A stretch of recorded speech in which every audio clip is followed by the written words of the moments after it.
Tamil Nadu is also a part of India. Kindly consider that Tamil Nadu is a part of India and do not look at us as we are outside of India. The reason why I say that is, whenever a fisherman from any other state, like for Gujarat or anywhere, if he gets into a distress, he is called as an Indian fisherman.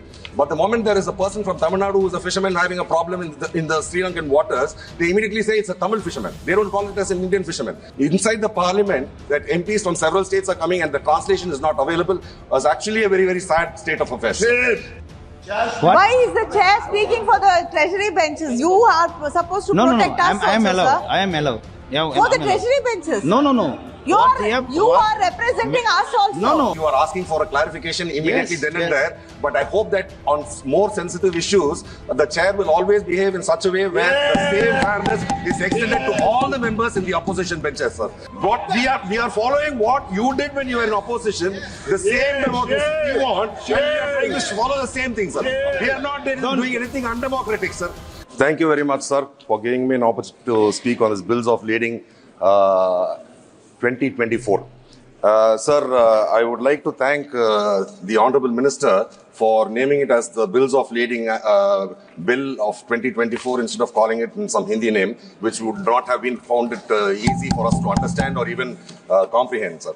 So I was also trying to check the dictionary for English words, and I was actually surprised for several words like computer, mouse, and all those things. The actual translation in Hindi is only transliteration, sir. They call that as computer as a computer and a mouse as a mouse. Probably for the bills of lading, there probably is not an appropriate word in Hindi. I do not know. Maybe they can explain when they give a reply about this, sir. Hey, Hindi hai. Bahan patra. Okay. Okay, sir. So I should then thank the minister doubly that they have not changed the name from English to some other language, either Sanskrit or Hindi, sir. Sir, I would like to say that maritime trade is not something new, sir. Maritime trade has been here in India for several centuries, and especially in Tamil Nadu. You have to remember that the Cholas were one of the tallest kingdoms at a point of time, sir. It is very underscored in Indian history, sir. We talk so much about the kingdoms in the north, about the Chalukyas and all those dynasties. But the Chola dynasty is one of the largest because they were one of the biggest maritime routes, sir. When China was having the Silk Route, we had probably something like a sea route which was connecting Tamil Nadu to several parts of the northeast and even up to places like Greece and Persia, sir. So we have had evidences, archaeological evidences, which show that these Cholas were doing trade where Indian artifacts have been found in those countries, and their artifacts have been found in Tamil Nadu, sir. Sir, I would also like to mention at this point, Tamil Nadu has broken the historical record where everybody used to say that the Iron Age was only about 1200 BC. But recently there has been a find in Tamil Nadu in one of your archaeological sites where they have dated back the Iron Age to 5450 years ago, sir. It's about 3450 BC. So, and our Chief Minister had announced this, and it is sad that the Union government, neither the Prime Minister nor any of the ministers are even acknowledging this, sir. I'm sure that had this happened in Gujarat, everybody would have been very proudly talking about it, speaking about it, and all those things. So I hope that somebody over there responds and acknowledges that the Iron Age has been rewritten in history from Tamil Nadu, sir, because Tamil Nadu is also a part of India. Kindly consider that Tamil Nadu is a part of India and do not look at us as we are outside of India. The reason why I say that is, whenever a fisherman from any other state, like for Gujarat or anywhere, if he gets into a distress, he is called as an Indian fisherman. But the moment there is a person from Tamil Nadu who is a fisherman having a problem in the Sri Lankan waters, they immediately say it's a Tamil fisherman. They don't call it as an Indian fisherman. So I hope this government would look at Tamil Nadu people also as part of this country and extend the same benefits, sir. Yes. Sir, coming to the bill, sir, apart from historical sites, even during the British period, we had one famous person, sir, Vau Chidambaranar, who bought 2 ships, and he was flying it from Tamil Nadu and Sri Lanka, sir. In spite of the British oppression, they were trying to oppress his business. They were trying to, finally they imprisoned him, they tortured him, and then he died as a poor man. But he was the one who actually started off the Indian maritime trade, even during the British era, sir. And commemorating his efforts and his laudable work which has been done, we have named one of our ports in Tamil Nadu as VOC port, sir. VO Chidambaram port in Thoothukudi, sir. That is the constituency of our parliamentary floor leaders constituency, sir. So I hope that the government also does enough so that for the improvement of the ports over there and all other ports in Tamil Nadu also, sir. Sir, even during the earlier period, in Tamil Nadu, we have one song being sung, sir. Velli pani malai meedu lavuvom, adi mele kadal muzhudum kappal viduvom. This was sung several years back, sir, which talks about we will walk in the silver-clad snow mountains, and we'll also go maritiming into the far out seas. So this is the extent to which the Tamil people have scaled great heights, sir. Sir, coming to the bill, this bill is actually talking about the responsibility of any goods to ensure that the safety of the goods and the economic consideration of the people is taken care of. So there is a person who is going to be sending a product, a goods, and it is being shipped where the carrier is responsible for it, and on the receiving end, the person who is finally going to get that. So all these people's interests have to be taken into account. So for this, they have something called as a bill of lading, sir. And this bill of lading is something which is a physical format, sir. Sir, I'm surprised because this government talks so much about advanced India, shining India, and electronic India, and all these things. But this is a process where several countries have started using something called as an electronic bill of lading, sir. You don't need to have a physical copy. The only reason why they have changed this bill is because this act, Bills of Lading Act, is of 1856, sir. In fact, they had made a presentation of this bill in the parliament. Sadly, when I went to attend that, there was not even a facility for translation, sir, and the presentation was made in Hindi. Then I had to have somebody sitting behind me, and then I had to have him translate that to me in English, and I had to take part. Inside the parliament, that MPs from several states are coming and the translation is not available, was actually a very, very sad state of affairs. So after that, I went and complained to the Honorable Speaker also, and he assured that in future that all parliament meetings which are held inside the parliament, they will have translation services provided. And even when the officials were presenting, I went through the bill and I asked them, what is the purpose for changing this, this bill? Why are you bringing this new bill? They said, sir, there is no change excepting the year in which it is being made. It was 1856 and now this is 2024. Other than that, there is absolutely nothing which is of any significance or importance, and there are no new provisions. एक panel member आदरणीय मंत्री जी ने अपना introductory speech में इस bill का क्या किस कारण से why this bill has been taken into consideration. This was well spoken by the Honourable Minister when he was giving his introductory speech. You were not supposed to be here at that time. So you please listen to him carefully. And then, but what you have talked in his chamber, it is not to be mentioned here. You talk about the bill.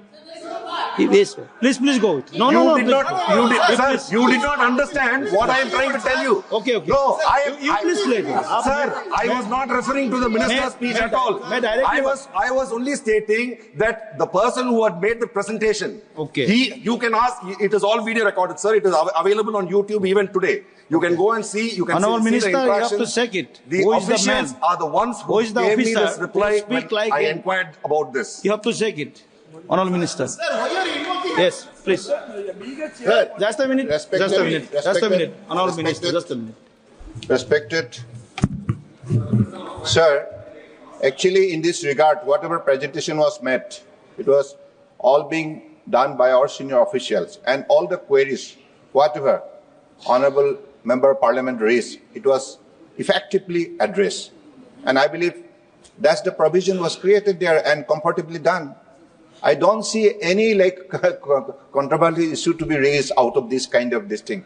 But if you respected every member of parliament, please, respected member of parliament, please let us stick to the provisions of the statute. I think that would be better. Okay. Thank you. Honourable member, please. Please. I am allowing him. Please, honourable member, just. Kone Mujiji, please. Sir, What? Why is the chair speaking for the treasury benches? You are supposed to protect us I am also, allowed. sir. I am allowed. Yeah, For the I'm allowed. treasury benches? No. You are representing us also. No, You are this representing chair us is for also, all. sir. Yes, that is exactly what Honorable you're saying. member. Veeraswamy, honorable member. You are the custodian of the... Sir, Yes, I know it.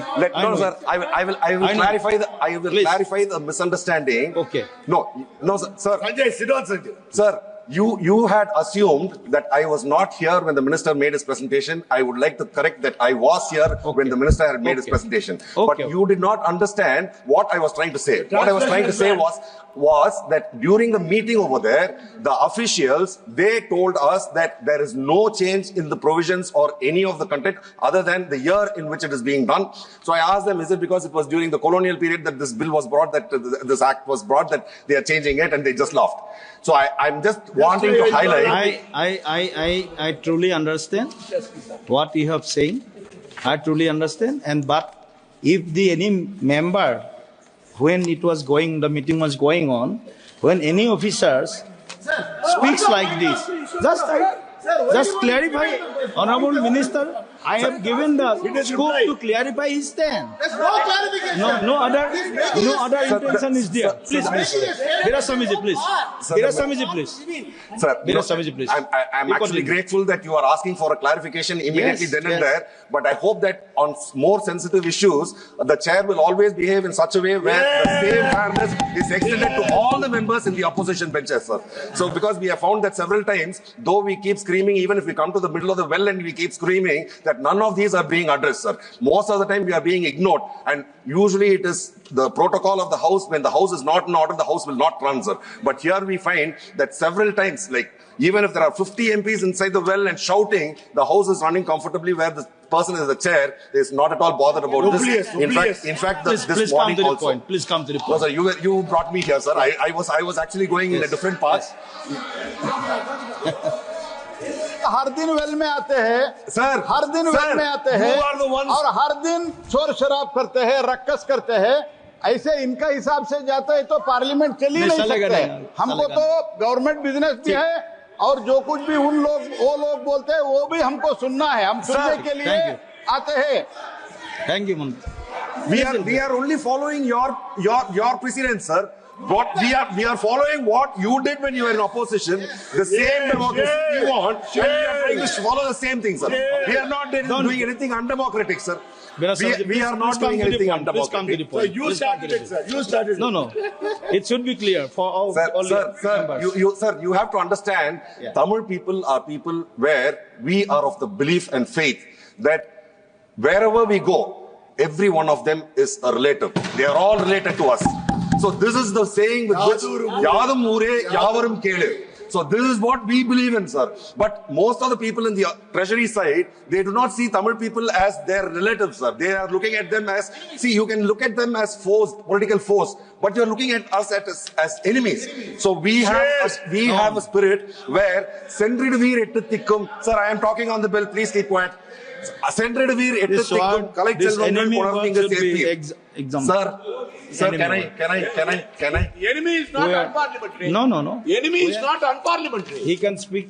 How can that be? You please. He will speak. He is capable enough to speak. You please sit down. He is capable enough. As I was saying, sir, we are. Enemy is not unparliamentary, sir. Please wait here now. Sir, I have already explained, I will say that again, sir. Sendridveer Ettikkum Kalaiselvangal Konarninga Serthi, which actually translates to go in all 8 directions and get whatever wealth you can. When we say wealth, we are not only talking about economic wealth, sir. We are talking also about knowledge. So we are willing to learn from others, sir, from everyone. We are willing to learn. And we also hope that you people will learn certain things from us, sir. So we would like to say that we have a lot of things which are precious to us. One of them is language, one of them is culture, one of them is the way we eat, the way we dress, everything we respect, sir. We hope that the treasury benches will give the same kind of a respect for each and every person. I'm not saying for my person, sir. I am talking for all the states in India.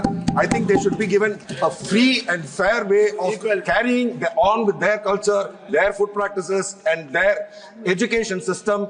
Everything should be given to them, sir. In fact, If you want to go talking about that, I can keep going on and on. Sir, I will come back to the bill, sir. I will come back to the bill. Yes. Sir, national waterways, sir. Sir, national waterways can be a huge thing for the development of this country, sir. The National Waterways project was envisaged about more than 10 years back, sir.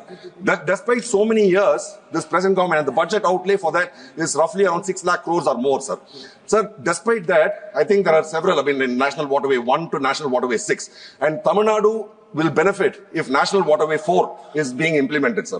This is a national waterway which will run from Eluru in Andhra Pradesh to Pondicherry, traversing across Tamil Nadu, especially Chennai, sir, in my constituency.